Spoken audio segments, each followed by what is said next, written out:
Everyone, Dr. Denise Dart here. We are on the official countdown to one of the narcissist's absolutely favorite holidays, and that is Valentine's Day. Valentine's Day gives the narcissist an opportunity to reach out to their supply and to anyone that they think might be potential supply. If you are in the process of breaking up from your narcissistic abuser, oh my, buckle your seatbelt, lock the doors, because Valentine's Day presents the perfect opportunity for hoovering. I have heard countless stories, including my own, of women who bought into the romance, the drama, the promises, and yet wanting so much for what your abuser is telling you to be true, looking back to the beginning of the relationship when those things were really happening, or so it seemed, and now here you are, perhaps feeling lonely, perhaps missing the good times with this person. And so if you have not established non-negotiable, no contact, you are likely at risk of your boundaries being violated. So some of the things that the narcissist does in trying to get you back,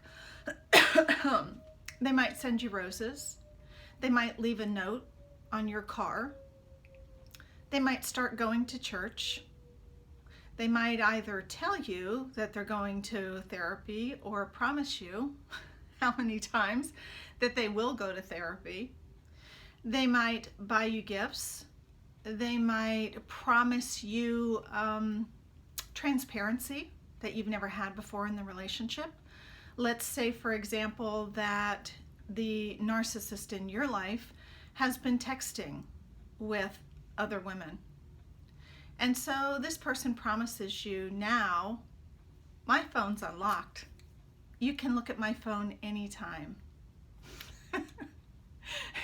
Usually, you better check LinkedIn and other ways, Snapchat. I mean, there are a million different ways that your narcissist can communicate with their supply.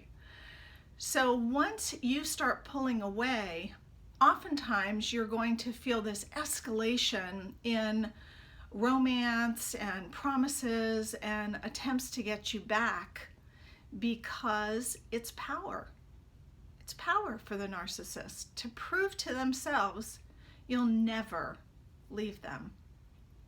You might leave for a while, but you'll never really leave them, because they own you. They control you.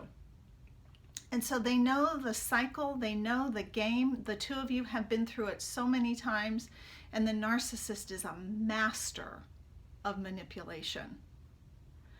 So here is what I would say, depending upon where you are, still in the relationship, having recently left the relationship or recently been discarded, pardon me, well down the road where you've had no contact for a significant period of time, you're over this relationship and you're not looking back, wherever you are, Valentine's Day is an opportunity that few narcissists can resist.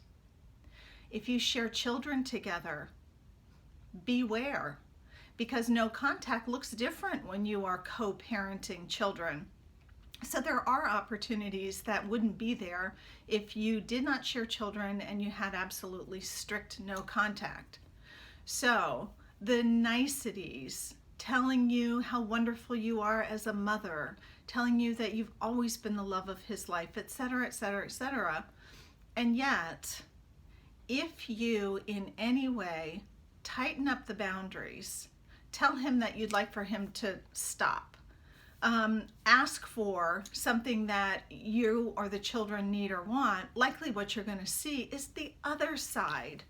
You know, there's this mask and there's this mask and there's 1,000 others in between, and the narcissist is an actor on the stage of life. So I get it. It feels good. Maybe you're incredibly lonely. Maybe you're hurting so much and you believe missing this person so much. Oftentimes what you're truly missing is the connection that you once had to yourself, to other friends, to family, feeling supported, feeling loved, feeling cared for. Maybe you're not really missing this person at all. But feeling that way, you are vulnerable to allowing the narcissist, who is hoovering all over the place, sucking you back in. You're allowing opportunities for that person because you're feeling this way. Or maybe you've been out of the relationship so long, haven't heard from this person, and so you think you're safe.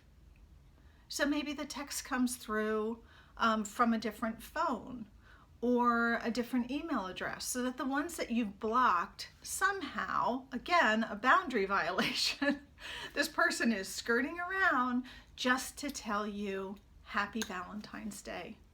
Maybe bring up some memories of the earliest Valentine's Days and how wonderful they were. Remember the cycle. Do yourself a favor. If you are feeling vulnerable, sit down and write the cycle. It is predictable, okay? The wooing, the romance, the beginning to devalue you, put you down, ignore you, saying or doing dishonest things, cheating on you, physically hurting you. And then when you have had enough, the next day, a week later, whenever, this person comes back around and they're so sorry and they've learned their lesson and they will never, ever, ever do this to you again. And so, being the caring, forgiving person that you are, maybe a person of faith, you decide to forgive, to let them back in. Okay? This is a misuse of the word forgive. You have decided to let your boundary down. You have decided to allow yourself to be unprotected and vulnerable with a person who has proven themselves to be unsafe. But for whatever reason, they worm their way back into your life, and then you have the honeymoon period, and then little things start to happen. The cycle happens over and over. And the more you can see it, the more you allow yourself to push away the fog. Write it down. Write down how many times it's happened. Write down how many times you have left and gone back to this relationship. Write down what was said and what actual behavior change you saw. And I'm not talking about the romancing. I'm talking about significant behavior change, significant insight, personal growth, apologizing with a real apology, and a real apology always includes a behavior change.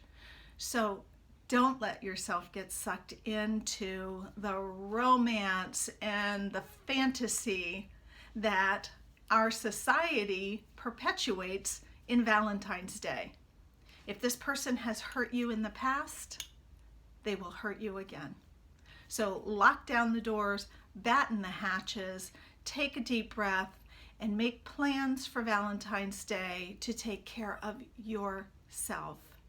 Maybe with friends, maybe with family, maybe just reading a good book, maybe watching some YouTube videos, maybe learning more, spending time with your children, a massage, a facial. There's a million ways, a walk, that we can take care of ourselves. But whatever it is, you have a little bit of time right now. Make your plan. Start formulating the plan. If you have not yet subscribed, go to the little icon in the lower right-hand corner. Subscribe to my channel. Click the little bell so that you will never miss a video. And stay connected. Keep learning. On the left-hand side of the screen, you're going to see some videos that, if you're interested in this topic, that you may find incredibly useful.